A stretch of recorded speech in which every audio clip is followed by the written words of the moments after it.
The word left Elise Ashborne's lips before she even understood what she was doing. One single word, soft as breath, sharp as a blade against ancient stone. Enough. The entire court of Vale fell silent, and not the polite silence of ceremony, not the trained stillness of courtiers who had learned over centuries to mask their reactions. This was the silence of a world stopping, of something impossible happening in front of eyes that had watched empires rise and crumble like sand. The old oath hung in the air above the raised dais like a living thing, its syllables carved into the vault of the chamber, in letters older than any human language still spoken on earth. 700 years of absolute binding law, 700 years of iron certainty that no mortal throat could speak against it, that no human will could stand before the ancient compact and survive the attempt. And yet Elise stood at the center of the circular chamber, her plain grey maid's uniform somehow more arresting than every robe and crown in the room, her dark hair loose around her shoulders, her chest heaving with effort and terror, and something blazing just behind her eyes that no one in the court of Vale had ever seen in a human before. Not defiance exactly, not recklessness. Conviction. The vampire lord Tavian Moroi stood 3 feet away from her, his white hair swept back from that terrifyingly beautiful face, his silver eyes wide in a way that they never, ever were. He was not afraid. Tavian Moroi did not feel fear. But he felt something in that moment that was very close to it, and the thing he feared was not the court's reaction or the breaking of sacred law. He feared for her. His hand was already moving before conscious thought directed it, already reaching across the space between them, and every set of ancient, unblinking eyes in the chamber tracked that motion with something approaching collective horror, because the old oath had been clear for 700 years, explicit, unbreakable. No mortal may speak against the blood compact of the court.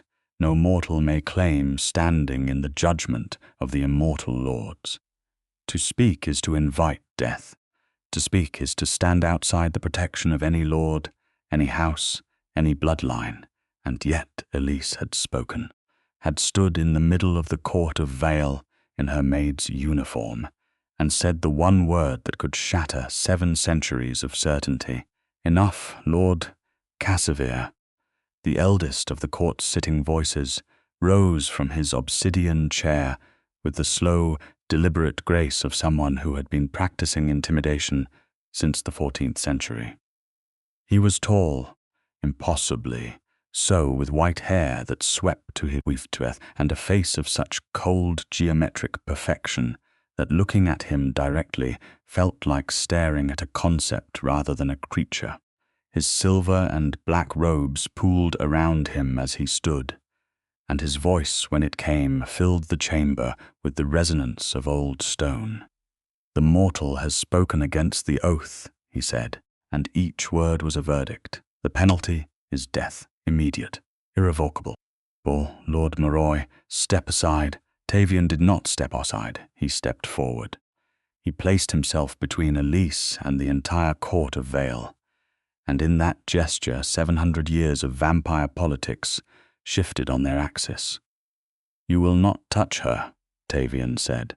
His voice was quiet. That was the terrifying thing about it.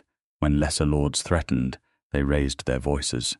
Tavian Moroi went very quiet, and every immortal in the room had seen what that quiet preceded. "She is under my protection. House Moroi stands for her life." The silence that followed was not stunned this time. It was calculating, and that was where everything had actually begun, 6 months and an entire world ago before Elise had ever set foot inside the court of Vale.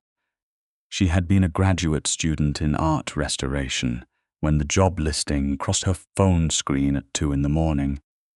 She had been surviving on cold coffee and student loans, her thesis on medieval manuscript illumination 3 months overdue, her apartment in the old city a single missed payment from crisis. The listing was specific in ways that should have felt strange. A private household. Historical materials, discretion required, compensation generous, no photography, no questions about the employer's schedule, no weekend mornings. The last point, she had thought at the time, was simply European in its approach to boundaries. She had applied anyway, because the compensation was not merely generous, but transformative, because the address was a building she had walked past 100 times and always felt drawn to without understanding why, because sometimes at 2 a.m, a person makes a decision that turns out to be the most important one of their life. The building on Moroi Lane, which she had always privately found an amusing coincidence, given that it was the street she took to the university library, was 7 stories of dark stone and ironwork that looked entirely wrong for this century. It sat between a glass-fronted coffee shop and a converted warehouse gallery, like something from another era entirely, not merely old but other, pressing against the boundaries of its narrow lot with a dense authority that newer structures couldn't match with any amount of steel and money. She had looked it up once.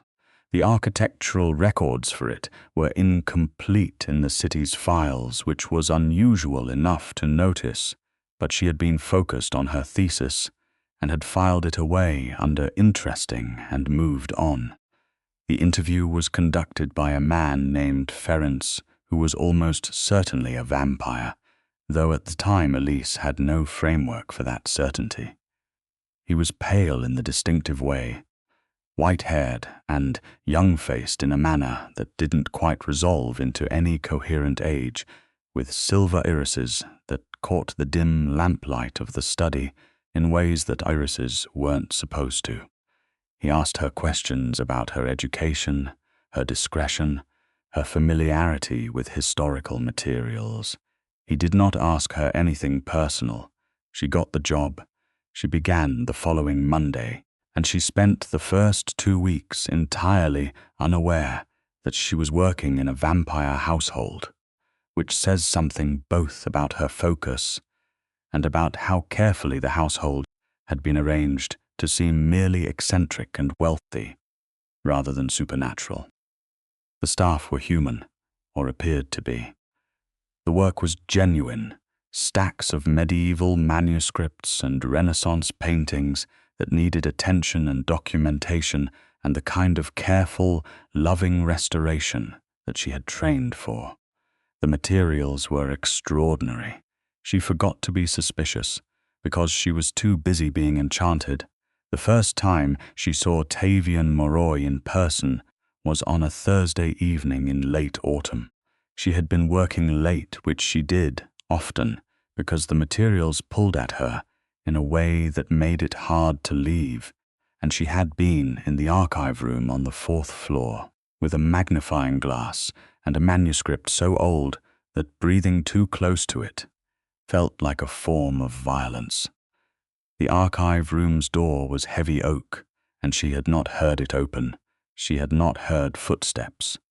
The first indication she had that she was no longer alone was a slight drop in temperature, and then a shadow on the wall, and then a voice directly over her shoulder that said with mild interest, "You're working on the Venoch Codex."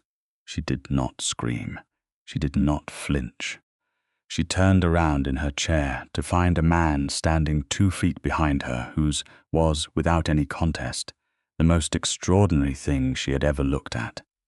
He was tall, well over 6 feet, in a dark suit that looked contemporary but moved with the weight of something older.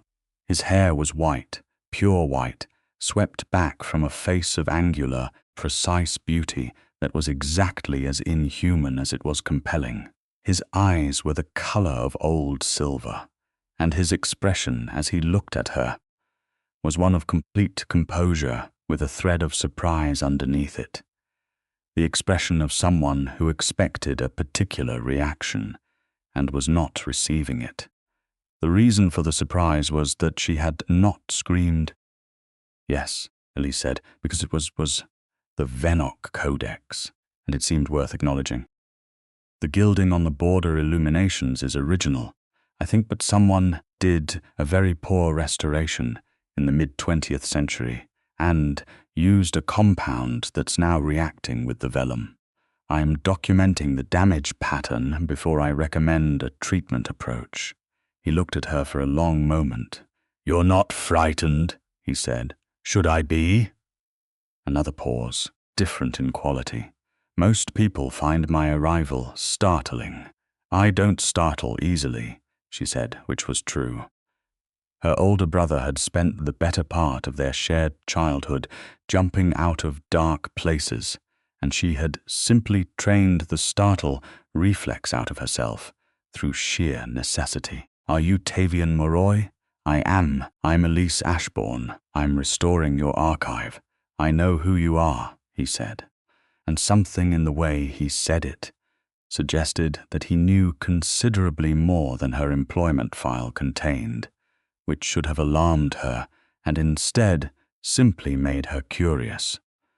He looked at the Venok Codex for a moment, and then he pulled the other chair from the corner of the room and sat down at the table beside her, and they spent the next 2 hours discussing medieval manuscript illumination with a depth of knowledge on his side that was, she realized slowly, not academic. He was not describing what he had read about the period. He was describing what he had seen. That was the night she understood what he was. She did not run. She did not, in truth, even feel the desire to run.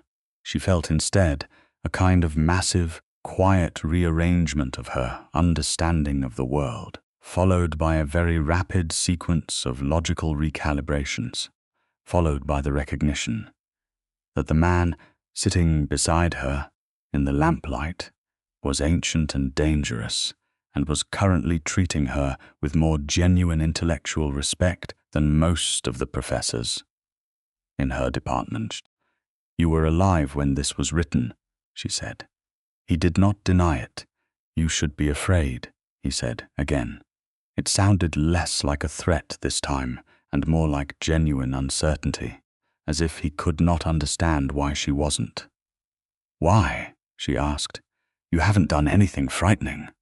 "I have done a great many frightening things," he said, with a precision that suggested complete honesty. "Over a very long period of time. I don't doubt it," she said. "But not to me, not tonight. And I find that I'm a fairly immediate evidence kind of person." She looked at him directly. "Are you going to?" "No," he said. "Then I'm not afraid," she said. The thread of surprise in his silver eyes deepened into something she didn't have a name for yet. Over the weeks that followed, she came to understand the household in its full complexity. The building on Moroi Lane was a surface, an interface between the ordinary city above and something far more extensive beneath. Below the basement, through a series of passages that appeared to have been built simultaneously with the original medieval structure and then migrated, somehow, into the substrate of the modern city, was the beginning of the court of Vael's secondary holdings. The court itself was located elsewhere, in a chamber so old and so deeply buried that it existed in a kind of temporal pocket that Ferenc struggled to explain to her with the architectural language available to him. The vampires, she discovered, had been in this city since the city was a collection of mud-tracked market stalls around a river crossing. They had watched it grow. They had, in certain specific and carefully managed ways, helped it grow. The Court of Vael was not a relic or a throwback. It was a functioning governing body for the immortal community, with laws and protocols and an internal politics of extraordinary complexity and very, very long memory. The old oath was the foundational compact. It had been established in the 14th century by the founding lords of the court, 7 vampires of extraordinary age and power who had gathered in the aftermath of a catastrophic internal war that had nearly destroyed them all. The oath bound every member of the court to a set of inviolable laws. No immortal could betray another to mortals.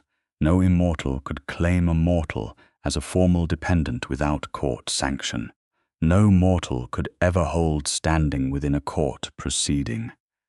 That last provision was the one that mattered, because what happened in the court chamber 6 months after Elise first walked through the doors on Moroi Lane was the culmination of a scheme that had been in motion long before she arrived.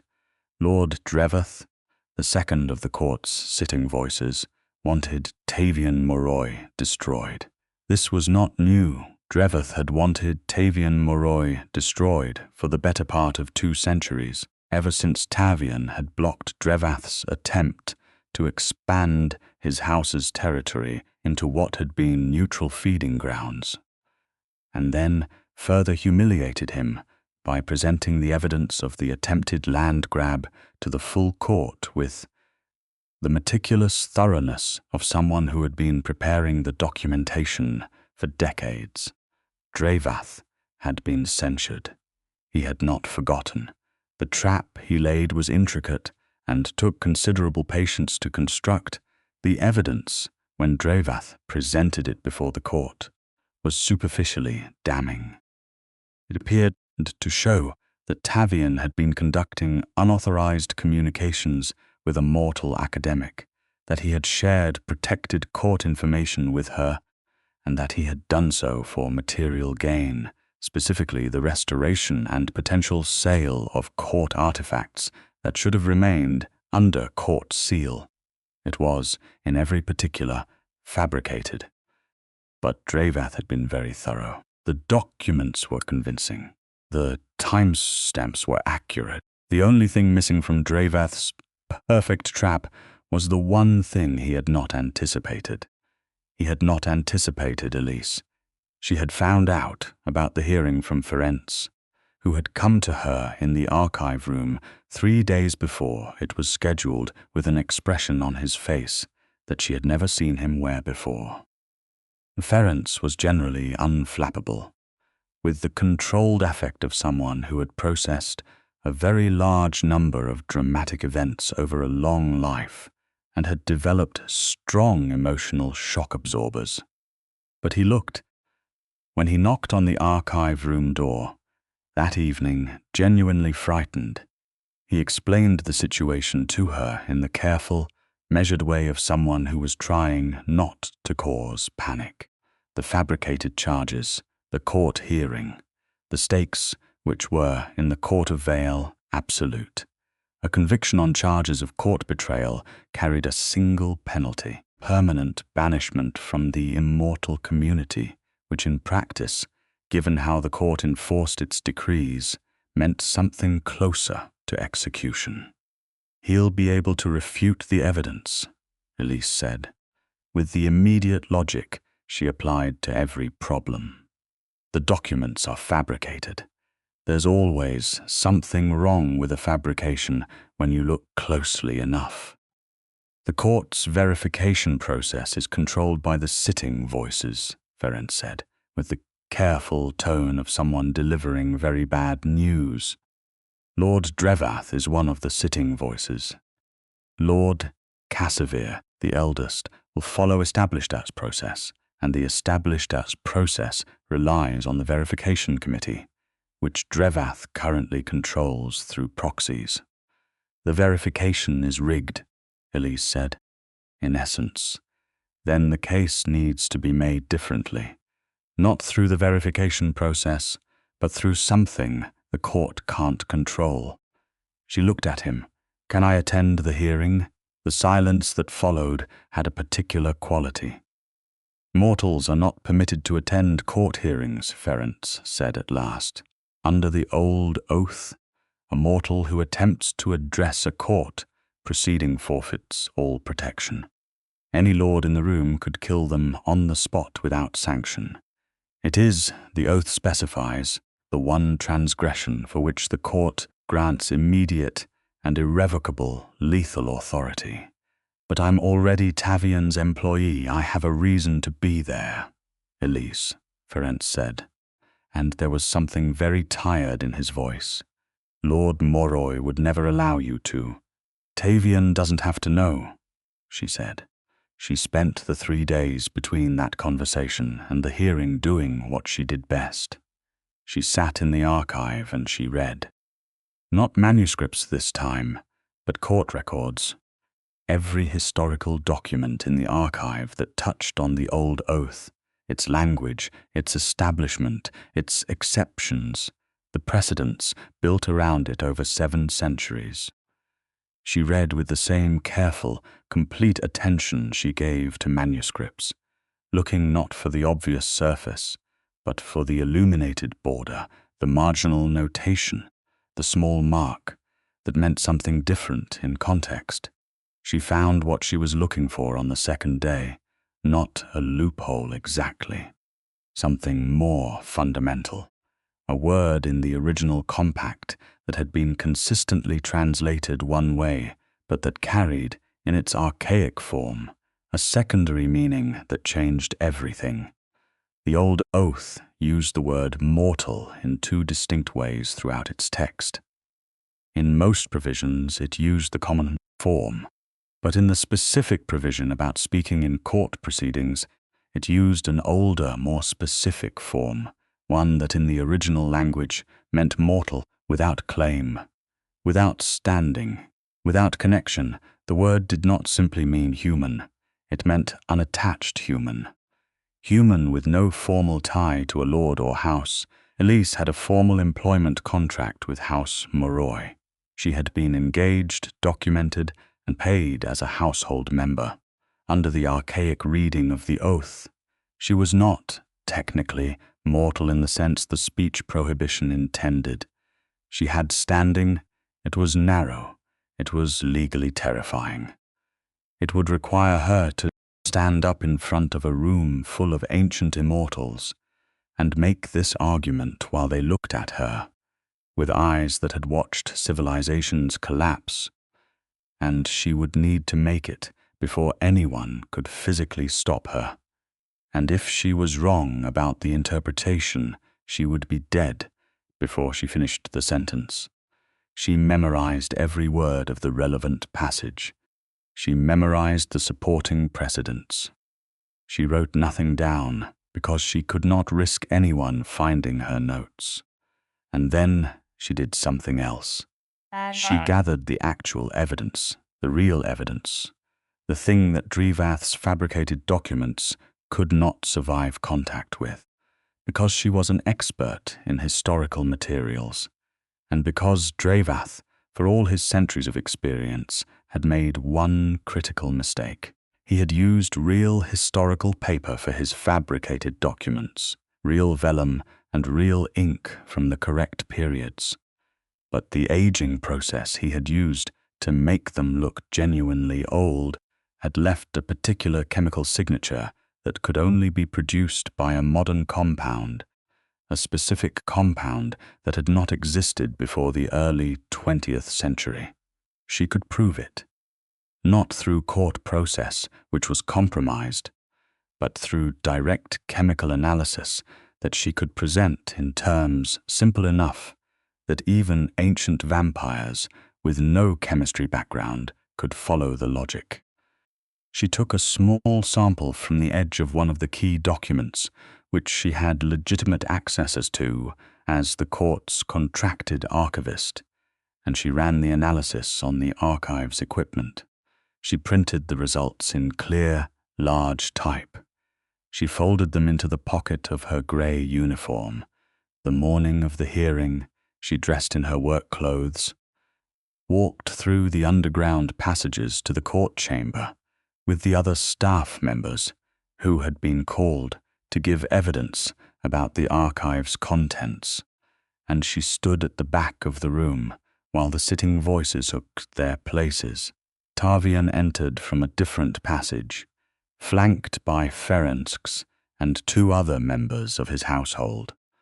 He was in a dark suit again, his white hair immaculate, his face carrying that composed expression she had come to recognize as the surface he wore when the situation required absolute control. He did not see her at first.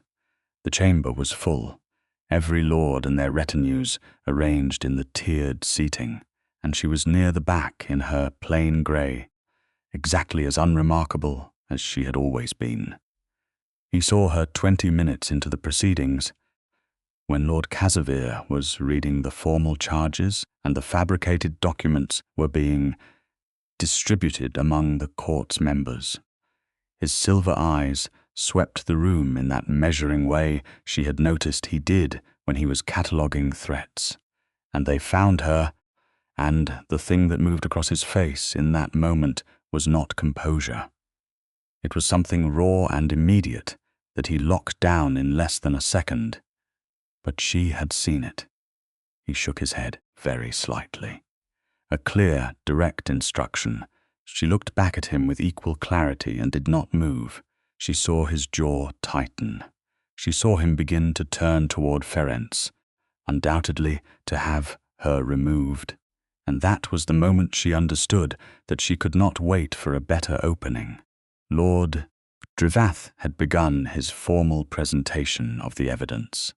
He was speaking with the practiced fluency of someone who had delivered many verdicts and intended to deliver this one with the same unhurried precision. He was, she realized, enjoying himself, not obviously, but there was a quality in his pale, handsome face as he looked at Tavian that was older and more personal than jurisprudence. She stepped forward from the back of the room. She walked through the ranked courtiers with a steadiness she felt in her bones rather than her nerves, because her nerves were doing something entirely separate that she was firmly not paying attention to.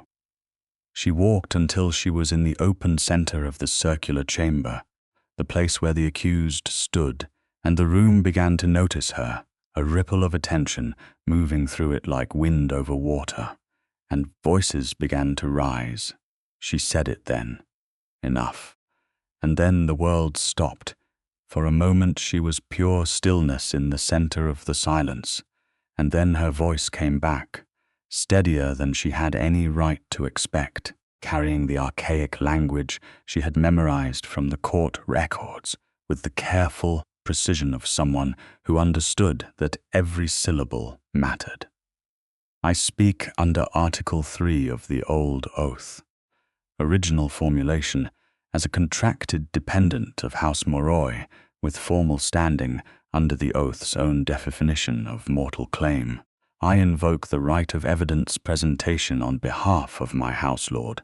I invoke it now, before this proceeding advances, and I call upon the eldest voice to acknowledge the claim under the oath's original terms. The silence had a different quality now, not stopped but stretched. Every ancient pair of eyes in the room moved to Lord Casimir. Casimir had risen, as she had seen at the moment the story truly began, and he had said what he said about death and irrevocability, and Tavian had stepped in front of her, and the entire court had shifted on its foundations. But Casimir was also, whatever else he was, the eldest, and the eldest of the court of Vale had not survived 7 centuries. By ignoring the letter of the law, he was looking at her with an expression she could not fully read. Not anger exactly. Something more complex, he said in a voice that was quieter than his verdict had been. What is the basis of this claim? Mortal. Contracted dependent status under House Moroi, filed and documented with the court's own administrative record 6 months prior to this proceeding, she said. Employment contract, formal household registration, and the archaic reading of the oath's 3rd article, which specifies the speech prohibition applies to mortal without claim. The word used in the original compact is the archaic form, not the common. The distinction was consistent across all 7 of the founding signatures. I have the relevant passages. She did not look at Tavian. She could feel him behind her like a source of heat, which was fanciful given that vampires ran cool, but her body was making the association anyway. I also have evidence that the documents presented by Lord Drevath are not genuine historical artifacts, but modern fabrications, verifiable through chemical analysis of the aging compounds used. This evidence cannot be reviewed through the court's current verification process without conflict of interest, and I am requesting that Lord Casevere, as eldest voice and independent authority, review it directly. The stretched silence became something else, a recalibration happening across the room simultaneously. 100 different political calculations running at once behind 100 different pairs of ancient eyes. Drevath spoke. His voice was still smooth, but there was something underneath the smoothness now, a fine edge. The mortal is attempting a procedural manipulation. Employment status has never been held to constitute standing under Lord Drevathkas, Casver said. One word, quiet, the way Tavian had been quiet. You will wait. Drevath closed his mouth. Casevere descended from the dais with the slow, deliberate pace of absolute authority, and he approached Elise in the center of the chamber, and she did not step back. He was taller than she had realized from a distance, impossibly tall, and when he stood in front of her, she had to resist the physical pull to retreat, an instinct that had nothing to do with thought and everything to do with what her hindbrain was correctly telling her about the proximity of something at the very top of every predator hierarchy ever conceived. She held still. He looked at her for a long time. His silver eyes were different from Tavian's, colder, like silver that had been drawn into the permanent chill of winter rather than the silver of starlight. He looked at her, and she looked back. Article 3, he said at last. Original formulation. He said this as if he were testing a weight. You read the compact in its original language? Yes. The original language is not transcribed anywhere in materials accessible to mortals. There are 3 manuscripts in the archive on Moroi Lane that include extended quotations from the compact's original text, she said. They are not labeled as such, but the word formation is consistent with other documents from the compact's period, and the content is referenced against known court precedents from the 15th century. A pause. Something moved in the winter silver eyes. If she had been guessing, she would have called it respect. Give me the chemical analysis, he said.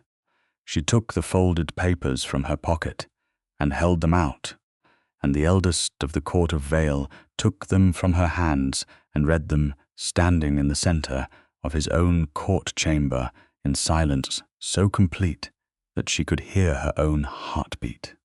What happened over the following hour was not, strictly speaking, quick by any standard outside of vampire court politics, where cases typically ran for days or weeks of deliberation.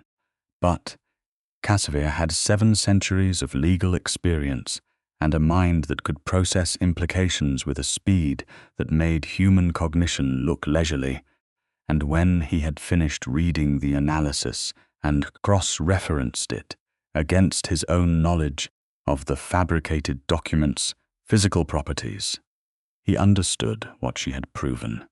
He called 3 independent voices from outside Drevath's sphere of influence to review the analysis. He requested that the documents themselves be subjected to direct examination under his supervision. He did all of this without haste and without drama, with the patient precision of someone to whom this was not a crisis, but a process. Drevath attempted to speak twice and was silenced both times with a single look. Tavian stood beside Elise for the entire hour, and he said nothing, which she was privately grateful for, because she wasn't certain her composure would survive whatever he was going to say when he had the chance to say it. He was a presence beside her, solid and slight terrifying, and absolutely not moving away from her. And at some point during the third quarter of the hour, his hand found hers in the space between them and held it without a word, without ceremony, with the simple directness of someone who had made a decision and was communicating it. In the most immediate terms available, she held his hand back. The three independent voices completed their review. Lord Cassavir rendered his finding with the brevity appropriate to something already obvious. The documents presented by Lord Drevath were fabrications. The charges against Lord Tavian Moroi were without foundation. The proceeding was dismissed. The additional finding, delivered in the same quiet voice, was that Lord Drevath had committed court fraud, the presentation of false evidence in a formal proceeding, which, under the old oath, carried consequences that Drevath's expression suggested he had not, in his confidence, adequately calculated for. The court chamber let out its breath as a collective entity, and Elise stood in the middle of it, still holding Tavian's hand, and felt the adrenaline begin its long, shaky withdrawal from her system. He turned to look at her then, and she turned to look at him, and the expression on his face was something she had not seen there before. She had seen composure and silver-eyed analysis, and that thread of surprise he wore when she failed to respond as expected. She had not seen this. It was too much in it, too many old, contained things suddenly without their container. You could have died, he said. I was reasonably confident I wouldn't, she said, Elise. Her name in his voice was different from how anyone else said it. Heavier, more deliberate. As if he were conscious of it as a specific thing rather than a reflex. If Cassavir had not acknowledged the claim, if the archaic reading had not held, if Drevath had, but he did, she said, and it did, and he didn't. That is not a satisfying response to the possibility of your death. I know, but dwelling on possibilities that didn't occur seems like a waste of time I could spend on the ones that did. He looked at her for a long moment, in the way he had looked at her, the night he found her with the Venok Codex, with that quality of encountering something he did not have a prepared response for. You saved my life, he said, very quietly, as if he were still working out what to do with that. You stepped in front of me when Cassavir called for my death, she said. I think we might be approximately even. I stepped in front of you because I could not. He stopped, started again, more carefully, because you matter to me, in a way that I did not anticipate when you first walked into my archive and expressed concern about the Venok Codex's gilding. The noise of the court reforming around them, courtiers recollecting themselves after the extraordinary disruption, Cassavir issuing quiet instructions to his staff, the distant sound of Drevath being escorted out by court officials. All of it had a muffled quality, as if she and Tavian were in a slightly different version of the room than everyone else. In what way? She asked. He looked at her for another long moment, and then he did something she had not seen him do before. He almost smiled. Not quite, not fully, but the edges of it, the shape that a smile made before it fully arrived. I think, he said, that this might be a conversation for somewhere other than a court chamber, where a significant portion of the immortal community is watching us. That's fair, she said. The days that followed were a different kind of extraordinary. The Court of Vale processed Lord Drevath's fraud charge with the thorough, deliberate mechanism of an institution that had been conducting this kind of proceeding for 7 centuries. The evidence was comprehensive. Drevath's network of proxies within the verification committee was exposed in a process that took 3 weeks and resulted in 7 additional censures. The Lord himself was stripped of his court seat and his territorial holdings transferred to a neutral trust pending formal disposition. It was, by any measure, a complete dismantling of everything he had spent 2 centuries constructing.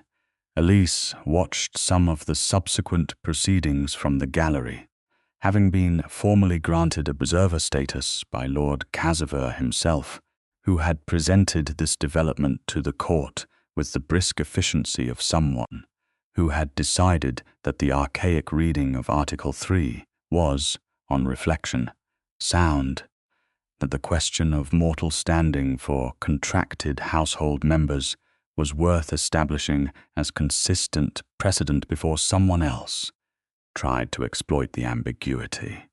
It was, Ferenc told her quietly as they sat in the gallery, the most significant change to the court's operating procedure in 300 years. Because of one word, Elise said. Ferenc looked at her with his ancient, careful eyes. Because of the right word, he said, at the right moment by the right person. Tavian, for his part, was busy with the aftermath of Drevath's dismantling for most of the first week, meetings and documentation, and the complex rebalancing of alliances that followed any significant shift in court power. She understood this and did not push against it, returning to the archive with a kind of renewed purposefulness, because the Venic Codex still needed attention and the work had not paused for the drama. But he found her. He always found her, in the same way he had that first Thursday evening, without a sound and with the slight temperature drop that she had come to associate specifically with him. He came to the archive in the evenings, when the day's court business was done, and he sat down across from her at the archive table. And they talked not about the court proceedings at first, not about the oath or Drevath or the extraordinary thing she had done. They talked about the manuscripts, because that was where they had started, and it turned out they still had an enormous amount to say to each other on the subject. He told her things about the Venic Codex creation that were not in any written record, because he had been present when it was made. He described the workshop, the smell of the inks, the name of the illuminator who had done the gilded borders that she had been so concerned about, a man who had been, Tavian said, very particular about his gold. She told him about her thesis, which she was several months behind on, but had suddenly found a new angle for, an angle that involved access to materials she could not have imagined having access to before. She told him about growing up in a family where she was the only person who cared about old things, who had spent childhood weekends in libraries while her siblings went to football games. She told him about the professor who had told her that art restoration was a minor field for people who couldn't make it in original scholarship, and how she had thanked him very politely and gone directly to the department head to discuss graduate fund funding. He listened with complete attention. That was one of the things she had noticed early, before she understood what he was, that he listened as if what she said was the most interesting thing in the room. She had attributed it to manner, at first, to the polished attention of someone with a great deal of social practice. But she understood by now that it was genuine.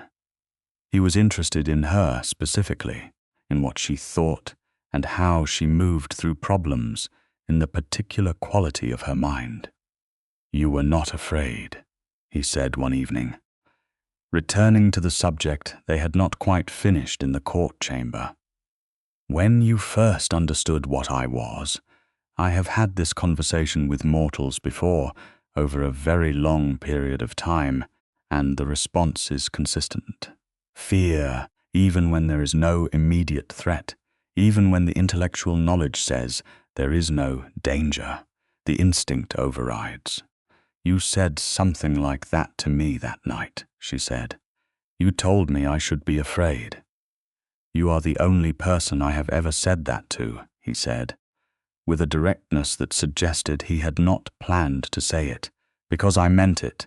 I wanted you to be careful, not because I intended you harm, but because— He paused. Because I did not want anything to harm you, and the world I inhabit is dangerous, and your presence in it worried me in a way I was not prepared for. From the first night, she said. From the first night, he confirmed. She looked at him across the archive table, at his white hair and his silver eyes, and the face that had been the same for longer than her entire civilization had been literate, and she felt the thing that had been building for 6 months sitting very clearly in her chest. Is it possible, she said carefully, for a vampire lord to have a relationship with a mortal, not a contract dependency? Something else. He held very still. Possible is a broad word. Permitted, then, by the court? By you, she said. The stillness ended, and then he said, with the precision of someone who was choosing every word, I have lived for a very long time. I have held myself separate from certain things, because proximity to them created vulnerability, and vulnerability for something like me has historically been exploited.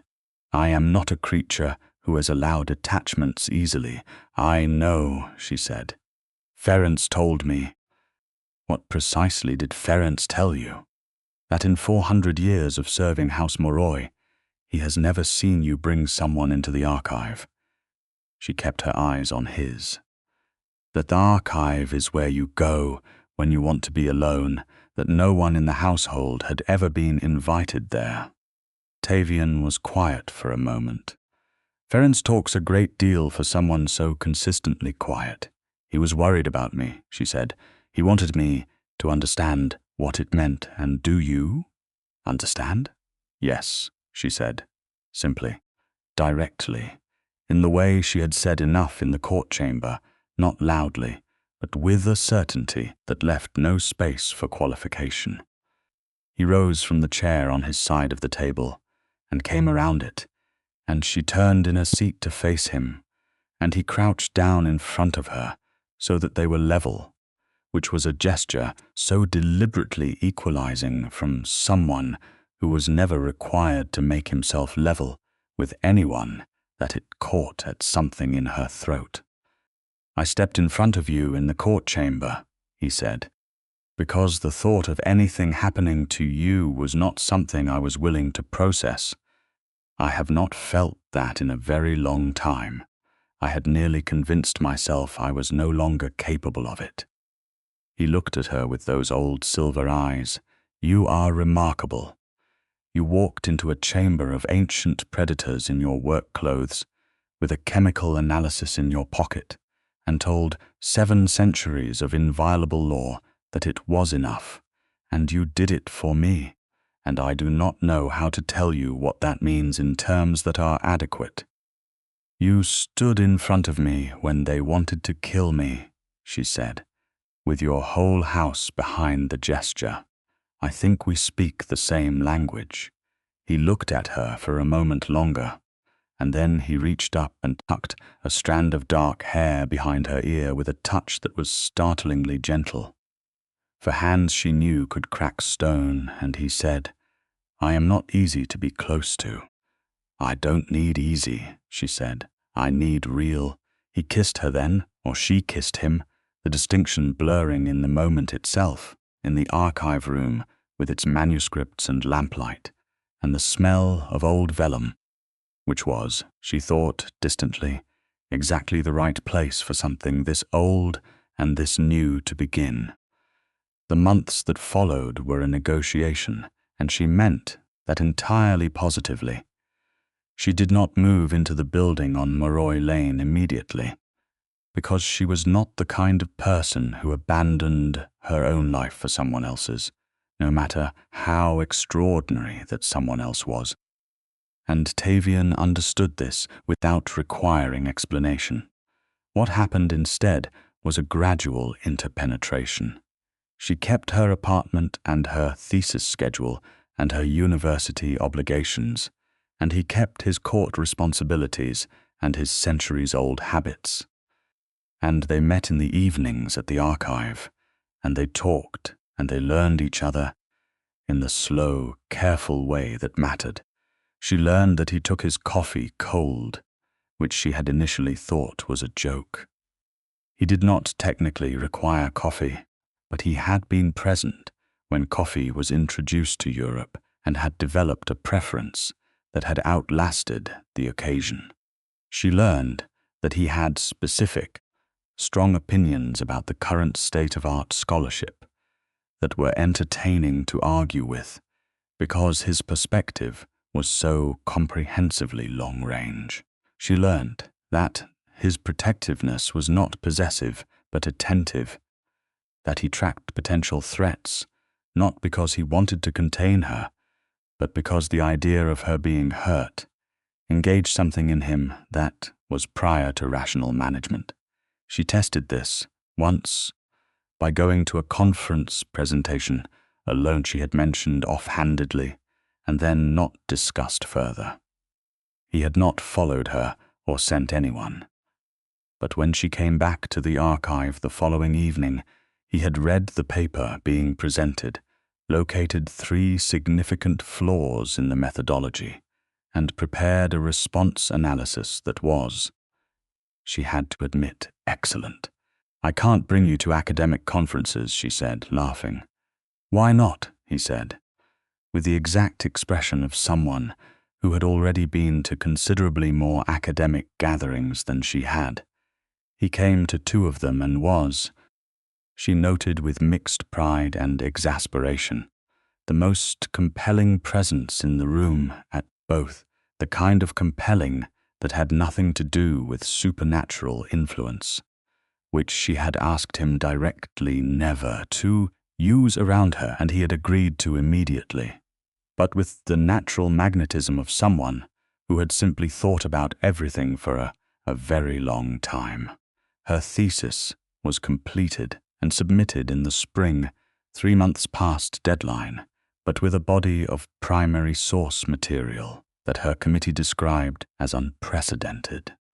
She did not explain how she had accessed it. She said private collection, which was accurate as far as it went.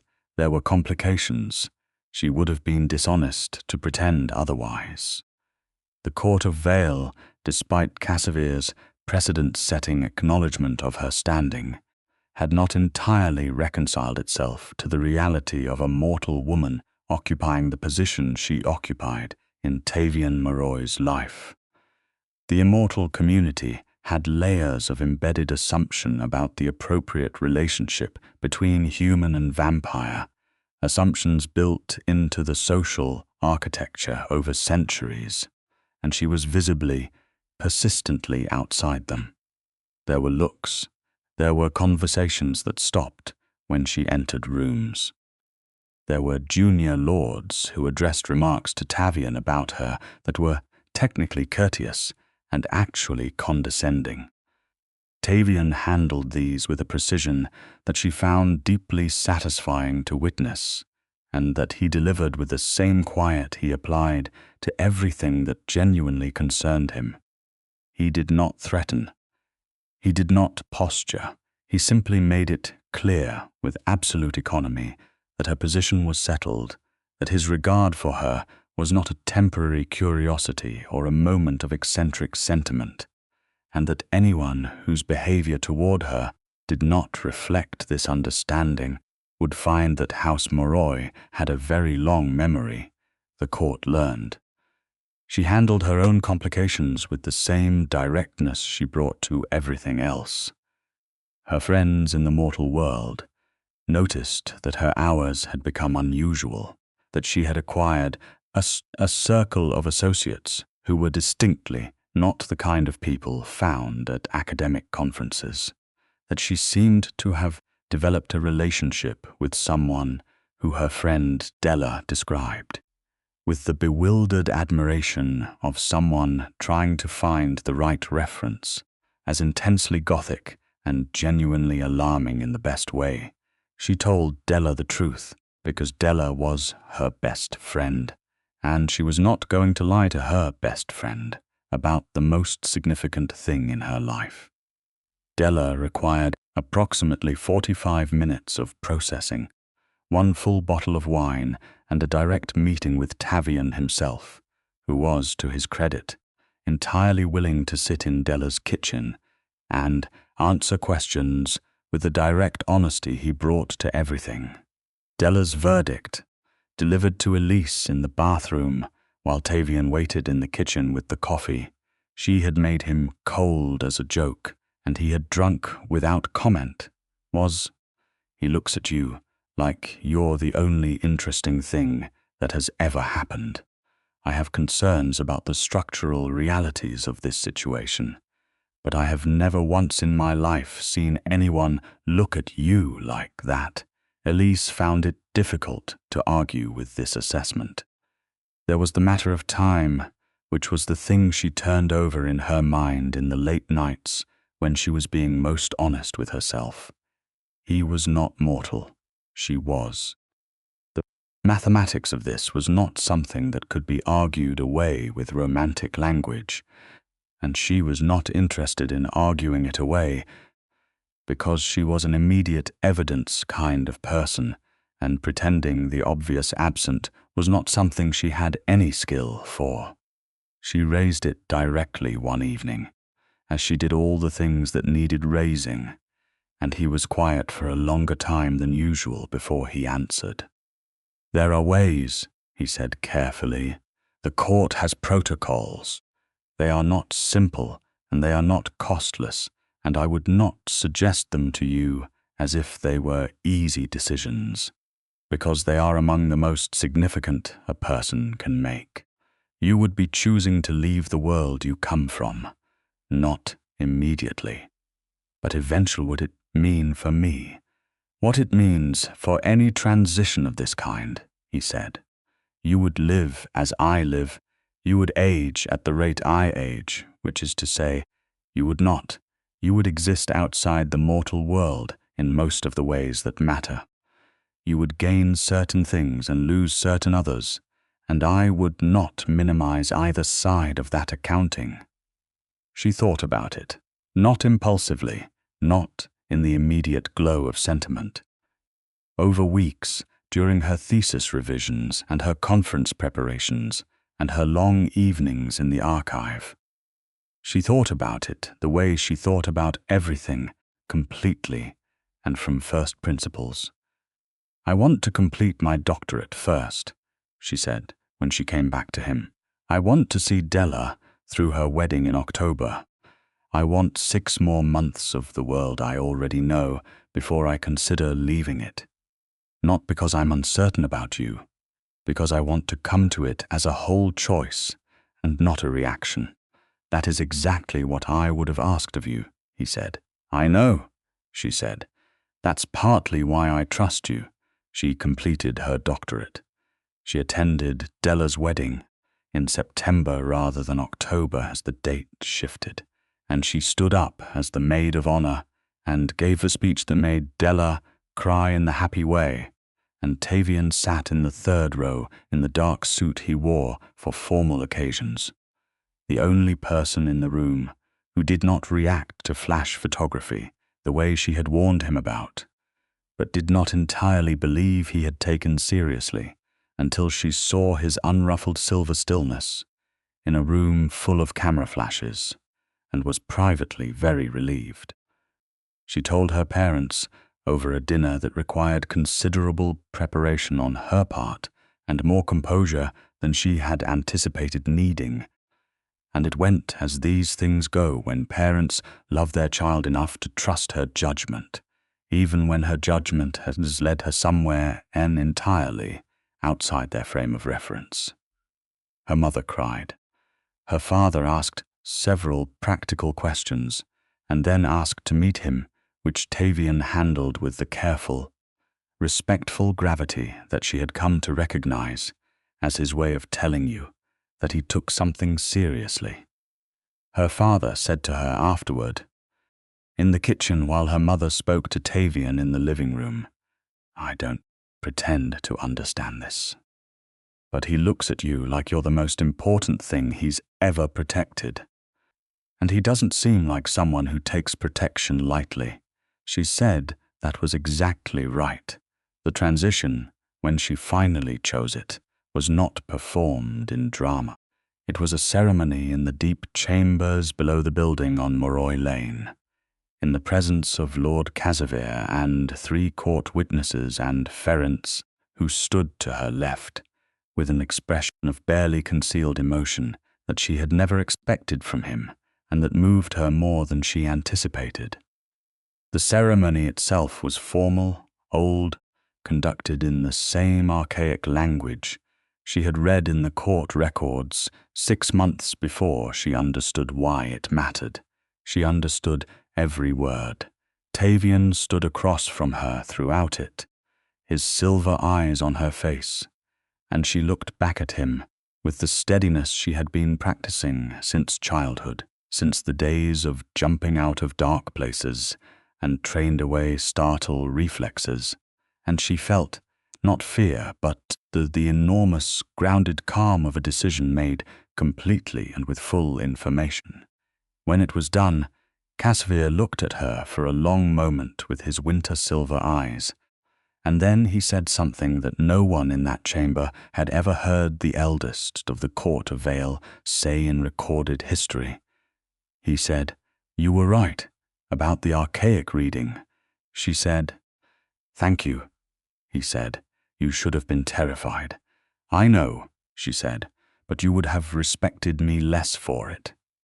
The silence that followed was, she would later tell Tavian, the most satisfying silence she had ever stood in, which was saying something given the competition.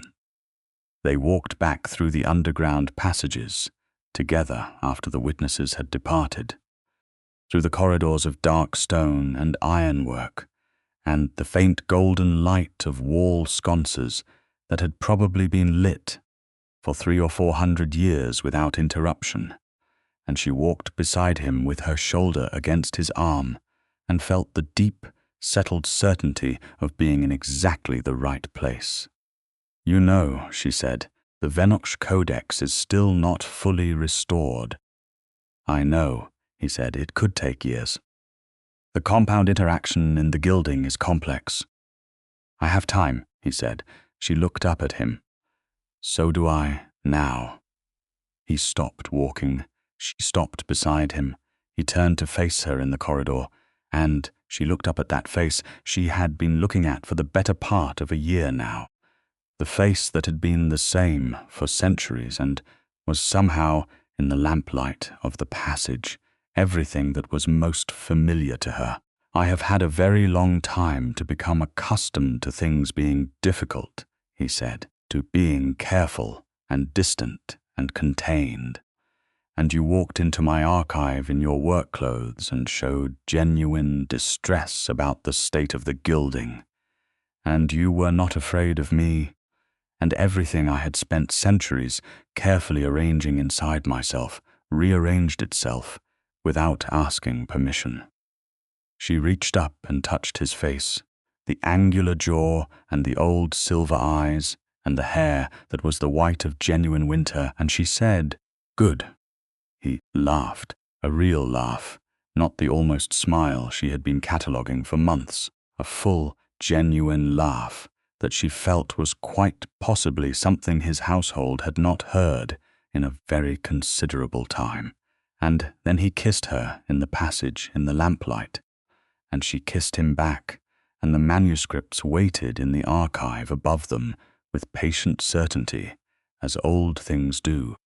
In the weeks after the ceremony, the court of Vale continued its business with the unchanged rhythm of 700 years, handling the aftermath of Drevath's fraud case and the redistribution of his holdings and the subtle rebalancing of alliances that followed any significant power shift.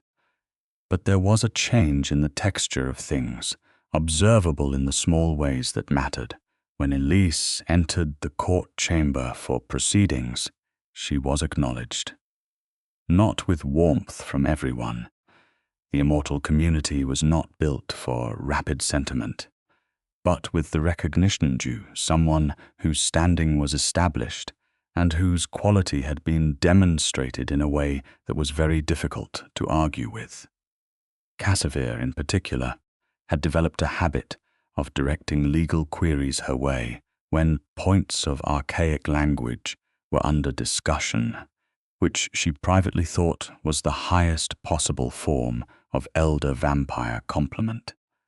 She continued her work in the archive because the work was real and mattered, and she loved it, but she began also to take on a different kind of role, a gradual intermediary function between the mortal and immortal worlds that turned out to suit her particular combination of skills in ways she had not anticipated. She was uniquely positioned, knowing both worlds from the inside, understanding the archaic legal language of the court and the contemporary frameworks of the human world, and the problems that arose at the intersection of those two realities were, she found, genuinely interesting in the way that only the most complex problems are. Tavian watched this development with the expression she had come to know as his version of deep satisfaction, which was quieter than anyone else's version, but perfectly legible to her by now. "You've found something else to be good at," he said one evening. "I'm good at several things," she said. "Yes," he said with complete conviction. "You are." Della came to visit the building on Moroi Lane 3 months after the wedding at Elise's invitation and navigated the experience with the pragmatic adaptability of a very good friend who had decided that the important thing was whether her person was happy and had arrived at a clear answer. She spent an hour with Ferenc discussing the history of the building, which Ferenc provided with evident enjoyment, and she spent 20 minutes alone with Tavian while Elise was occupied, which Elise was too principled to ask about, but which Della summarized later as I told him that if anything happened to you, I would find ways to make his immortal existence complicated, and, he said, he had no doubt of it, and seemed genuinely pleased by the information. The Venoksh Codex's restoration was completed 14 months after Elise first touched it, with a fineness of detail that the archive's records would show as the most complete work done on it in 4 centuries. The gilding was stabilized, the compound interaction addressed, the original illumination restored to something close to its first light. She photographed every stage and wrote up the methodology in terms accessible to both the court's archivists and the mortal academic world, and the resulting paper was the kind of work that, in a just scholarly universe, would have been discussed for decades.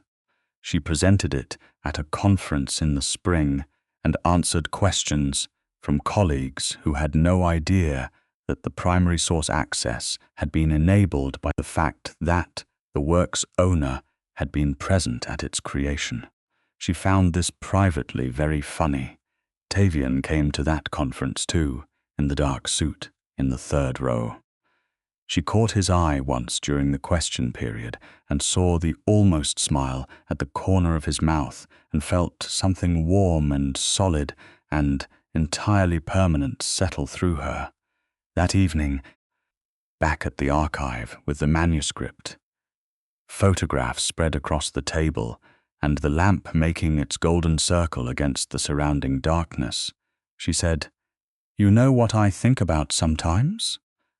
"Tell me," he said. "That evening in the court chamber," she said, "when I said that one word and everything stopped.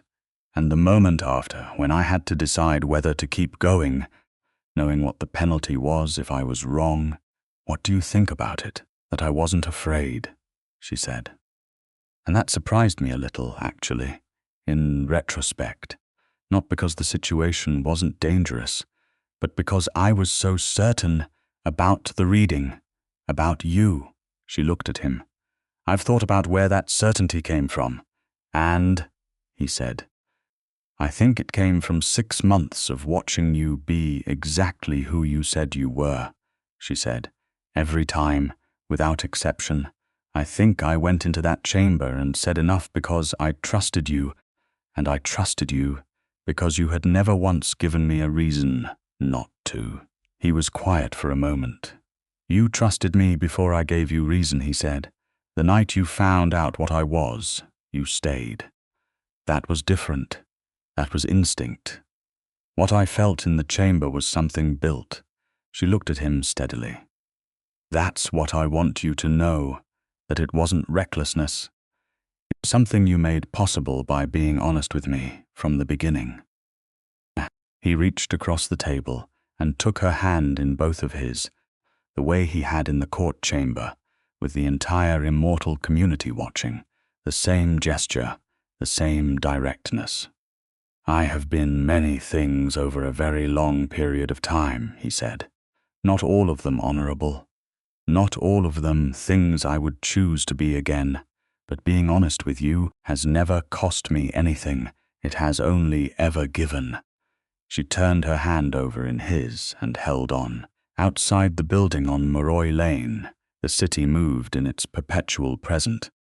Buses and cafes, and the late-night particular energy of a city that never fully stops.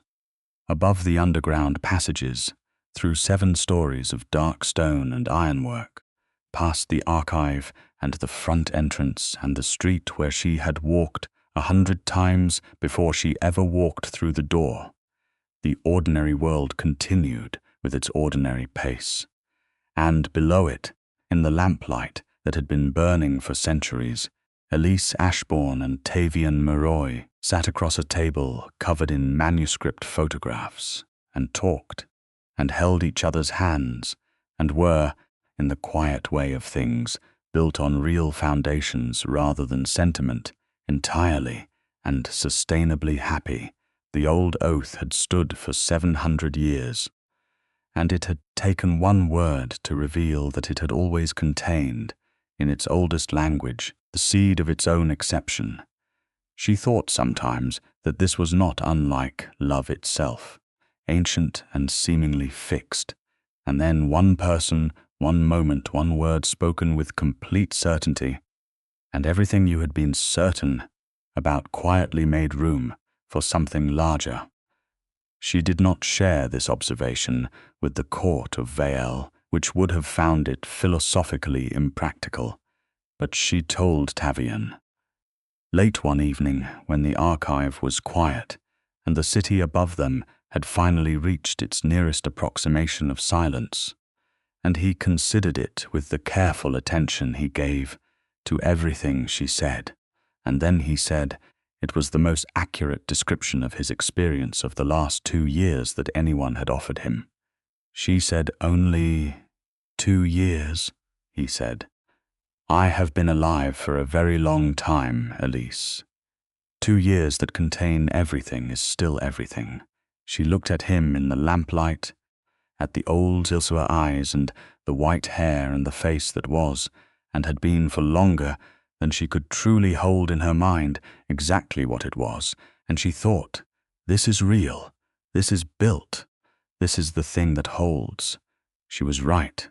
It held the way things hold when they are made from honesty and trust, and the specific, irreplaceable weight of 2 people who chose each other with full information and kept choosing day after day, in the quiet, particular language they had built together in an archive room, in a building on a street that she had walked past 100 times before she understood it was always going to matter.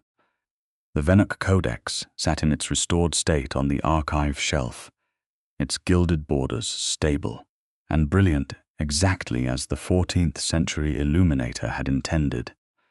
Seen at last in the lamplight by the only person still alive who had known him, and the woman who had brought the light back to his work, and in the deep chambers of the Court of Vale, in the legal record kept by Cassaveur's archivists in their impeccable hand, there was a new entry in the section on the old oath, a notation about Article 3, about the archaic reading, about the one mortal woman who had stood in the center of an immortal court and said enough, and had been correct, and had changed everything.